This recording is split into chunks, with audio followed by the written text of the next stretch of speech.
আজকে আমাদের পড়ানোর আলোচ্য বিষয় হচ্ছে নিম্নদ অববাহিকা।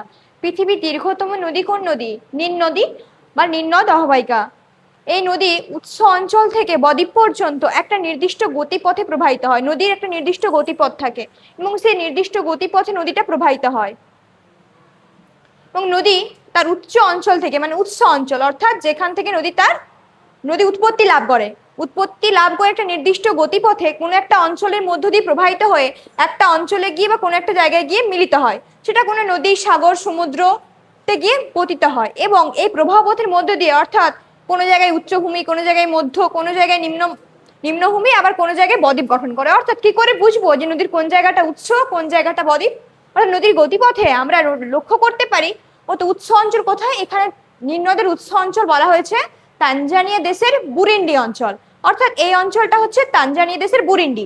যদি আমরা ধরে নিই তাহলে এখান থেকে নদীর উৎপত্তি লাভ করে নির্দিষ্ট গতিপথে প্রবাহিত হয়েছে। প্রবাহিত হয়ে কোথায় গিয়েছে না একটা বদ্বীপ অঞ্চলে, যেখানে নদী, বালি প্রভৃতি, কাকড় প্রভৃতি জমা হয়ে একটা বদ্বীপ অঞ্চল গঠন করা হয়েছে।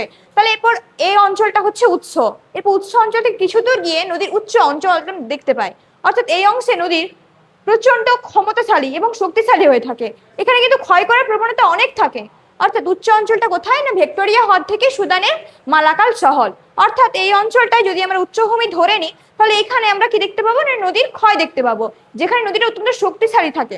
তারপরে দেখতে পাবো মধ্য অববাহিকা। অর্থাৎ মধ্য অববাহিকায় কি হয় না নদী তার গতিপথ কিছুটা কমে যায়, অর্থাৎ নদীর শক্তি কিছুটা কমে গিয়ে নদী পুনরায় বা অল্প একটা কম শক্তিশালী হয়ে যায়।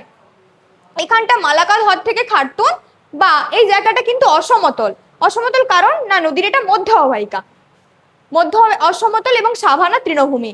এই নীল নদের মধ্য অববাহিকাটা কোন জায়গায় পড়েছে, কোন তৃণভূমির অংশ না সাভানা তৃণভূমির অংশ। এরপরে আমরা পড়বো নিম্ন। অর্থাৎ নিম্ন অংশ কোনটা না যেখানে নদীর একদম ক্ষমতা পায় হারিয়ে ফেলে। অর্থাৎ একটা নদীর জীবনচক্রের সঙ্গে একটা মানুষের জীবনচক্রকে তুলনা করা যেতে পারে। অর্থাৎ আমরা যখন ছোট থেকে আস্তে আস্তে বড় হয়ে আমাদের শক্তি বাড়তে থাকে, এবার বড় যখন হয় একটা নির্দিষ্ট বয়সের পর কি হয় না আমাদের শক্তি কমে যায়। কোন সময় না বার্ধক্য সময়। অর্থাৎ মানুষের জীবনচক্রের বার্ধক্য সময়টাকে আমরা নদীর নিম্ন অংশের বা নদীর যে একদম শেষ পর্যায়ে সেই পর্যায়ের সঙ্গে তুলনা করতে পারি। এখানে নদীর আর ক্ষয় করার মতো কোনো শক্তি থাকে না। এরপরে নদী আস্তে আস্তে সঞ্চয় করতে থাকে।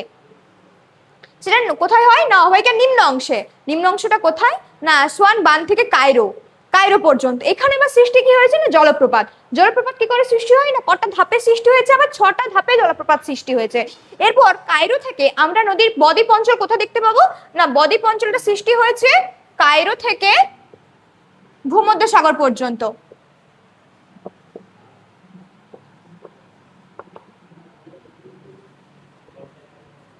এই কায়রো থেকে ভূমধ্যসাগরটা হচ্ছে নদীর বদ্বীপ অঞ্চল। কি বললাম যে বদ্বীপ অঞ্চল কিভাবে গঠিত হয় না বদ্বীপ অঞ্চল কাকে বলবো না যেখানে নুড়ি, বালি, কাকড় প্রভৃতি জমা হয়ে একটা নির্দিষ্ট উল্টানো বি বা ডেল্টা আকৃতির নদীর বদ্বীপ গঠিত হয়, সে অঞ্চলটাকে আমরা বলবো নদীর বদ্বীপ অঞ্চল।